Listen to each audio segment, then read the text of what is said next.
گھر کے اندر بچہ پیدا ہو جائے کیا نام رکھنا ہے؟ حسین نام رکھنا ہے۔ یہ تے نام بڑا پرانا ہو گیا۔ بیٹی پیدا ہو جائے کیا نام رکھنا ہے؟ فاطمہ نام رکھنا ہے۔ رب ذوالجلال کی قسم کہتے ہو بیٹی کا نام کوئی اور بتلاؤ، یہ تو بڑا نام پرانا ہو گیا۔ اور جسے حسین کی اماں کے نام سے پیار نہیں، 10 محرم الحرام کو باداموں والا شربت حسین کے نام پر اسے بانٹنے کی کوئی ضرورت نہیں ہے۔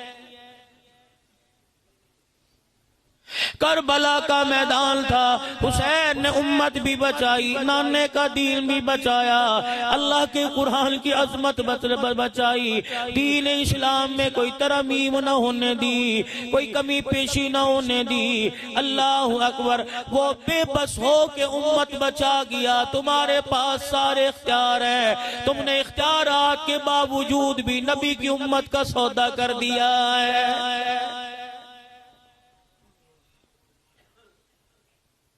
اندازہ لگا امام الانبیاء محبوب کبریاء مدنی کریم صلی اللہ تعالیٰ علیہ وسلم اور آپ کے گھرانے کو اس امت سے کتنا پیار تھا۔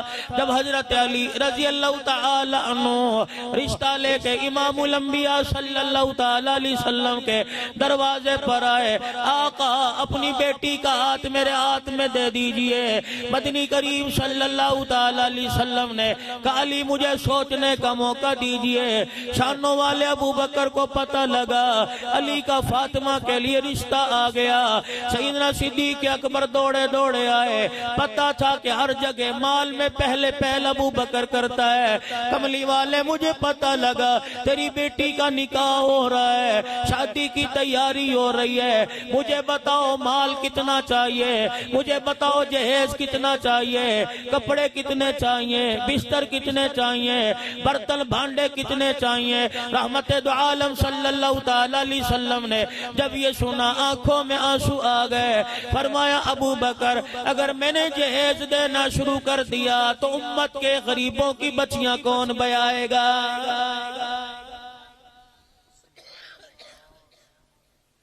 اما فاطمہ الزہرا رضی اللہ تعالی عنہ کو پتہ لگا میرا ابا اور میرے ابے کا یار جہیز کی باتیں کر رہے ہیں۔ اما فاطمہ بھی باپ کے قریب آ گئی، ابو جان آپ کو کس نے کہہ دیا بیٹی جہیز نہیں لے گی؟ ابو جان تیری بیٹی کو جہیز چاہیے۔ رحمت والے نبی نے حیرت سے اپنی بیٹی کی طرف دیکھا کہ بیٹی میری ہو کے جہیز کا سوال کرتی ہے، نگاہیں نیچی کی، اپنے بابے کا ہاتھ پکڑا، کہنے لگی او میرے ابو مجھے کپڑے کا جہیز نہیں چاہیے، مجھے لکڑی کا جہیز نہیں چاہیے، مجھے سونے چاندی کا جہیز نہیں چاہیے۔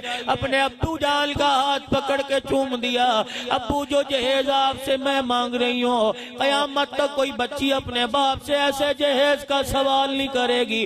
حضور نے فرمایا کیا جہیز مانگتی ہے؟ ابا جان آپ نے بار بار بتلایا قیامت کے دن رحمت کی چادر خدا کے دربار میں پھیلاؤں گا، اپنی امت کے بارے میں سوال کروں گا، اللہ کریم میرے سوال پہ میری امت کی بخشش کا معاملہ فرمائے گا۔ ابو جان اللہ سے تھوڑا سا اختیار مجھے لے دے۔ بیٹی کیا اختیار لے دوں؟ ابو جہاں کھڑے ہو کے آپ سفارش کرو گے مجھے بھی اپنے پاس کھڑے کر لینا، آنسو آپ نکالتے جانا، چادر سے تیرے آنسو میں صاف کرتی جاؤں گی۔ امت کا نام لے لے کے سفارش آپ کرتے جانا، آمین کہہ کہہ کے دعائیں میں کرتی جاؤں گی۔ امام الانبیاء صلی اللہ تعالیٰ علیہ وسلم نے بیٹی کی سوچ دیکھی، اس پاس کھڑے ہو کر اپنی بچی کو سینے سے لگا کے رونا شروع کر دیا۔ جبرائیل علیہ السلام آئے، باپ بیٹی سے کہا اپنا رونا بند کر دو۔ اللہ جل شانہ نے فاطمہ کی التجا کو عرش عظیم پہ قبول فرما لیا۔ مالک کائنات کہتا ہے اے محبوب کائنات قیامت کے دن اپنی بیٹی کو اپنے پیچھے کھڑا کر لینا، امت کے گناہگاروں کا نام تو لیتے جانا، تیری بیٹی آمین کہتی جائے گی، میں اللہ جنت کے دروازوں کو کھولتا جاؤں گا۔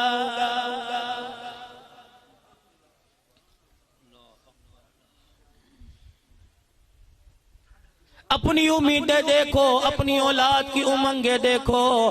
اللہ غنی، بیٹے کو موبائل چلانا آ گیا، باپ کہتا ہے آج خوشی میں تجھے برگر کھلاؤں گا، چنیوٹ کے پارک میں تجھے سیر کرا کے لاؤں گا، تجھے برگر، تجھے موبائل چلانا آ گیا، تجھے ٹیب چلانا آ گیا، تو نے آج لوڈو میں باپ کو ہرا دیا، تو نے آج تاش میں باپ کو ہرا دیا۔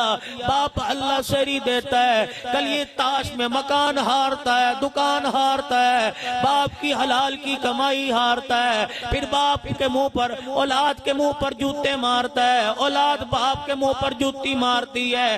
پہلے دن روکتا، بیٹے کے ہاتھ میں موبائل دیکھ کے خوش نہ ہوتا، اپنی اولاد کے ہاتھ میں جھولی میں خدا کا قرآن رکھ کے خوش ہو جاتا۔ کیسے میں قرآن رکھوں؟ باپ نے قرآن نہیں پڑھا، اولاد کہاں سے پڑھے گی؟ ماں نے قرآن نہیں پڑھا، بیٹی کہاں سے قرآن پڑھے گی؟ او میرے بابو، کس نکمے نے تمہیں کہہ دیا؟ کون سی شریعت کہہ رہی ہے بچی رخصت ہو تو اس کے سر پہ قرآن کا سایہ رکھو؟ اور خدا کے واسطے تمہیں رخصتی کے وقت یاد آیا کہ بیٹی کا رشتہ اللہ کے قرآن سے ہے، ماں کی گود میں پنگوڑے میں کھیلتی تھی، اس وقت تمہیں کیوں یاد نہ آیا؟ تم نے رخصتی کے وقت سینے پہ قرآن رکھا، خدا تم نے رخصتی کے وقت سر پہ قرآن رکھا۔ کاش ایسا وقت آتا پنگوڑے میں اس کی زبان پر قرآن جاری کرا دیتے، آج سینے میں قرآن ہوتا، بیٹی تیری رخصت ہوتی، اللہ اسے وقت کی رابعہ بصریہ بنا دیتا۔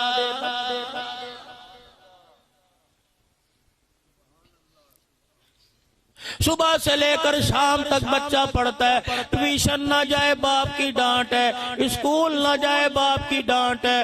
مجھے ایمانداری سے بتلاؤ، آدھا گھنٹہ مدرسے میں بچہ چلا جائے، 5 منٹ زیادہ لگائے، امی دروازے پر آ کے کہتی ہے مولوی صاحب بچے کو جلدی چھٹی دیا کرو، ہمارے پاس وقت کوئی نہیں۔ وہ لوگ کہتے ہیں قیامت کب آئے گی؟ وہ لوگوں، قرآن کی محبت دل سے نکل گئی، اب بھی پوچھتے ہو قیامت کب آئے گی؟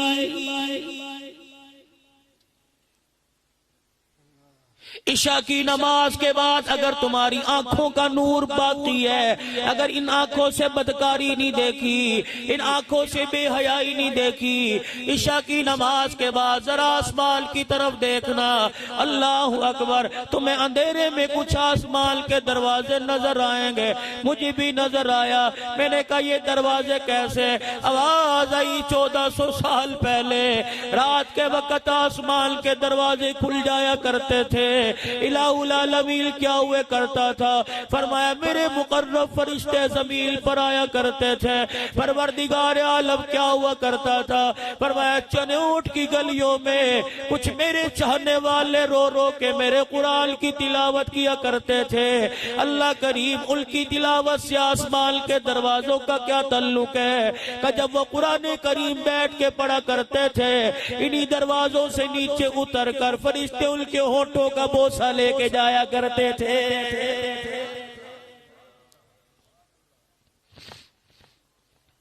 آج آسمان کے دروازے کیوں نہیں کھلے؟ پتہ لگا فرشتوں نے زمین پہ آنا چھوڑ دیا۔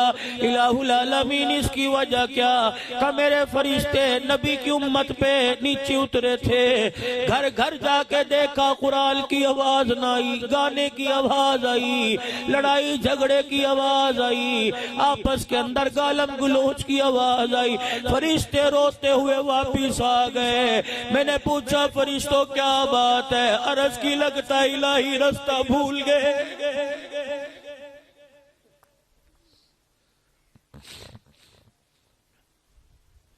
زمین نہ بدلی، آسمان نہ بدلا، فضا نہ بدلی، ماحول نہ بدلا، موسم نہ بدلا، امت بدل گئی۔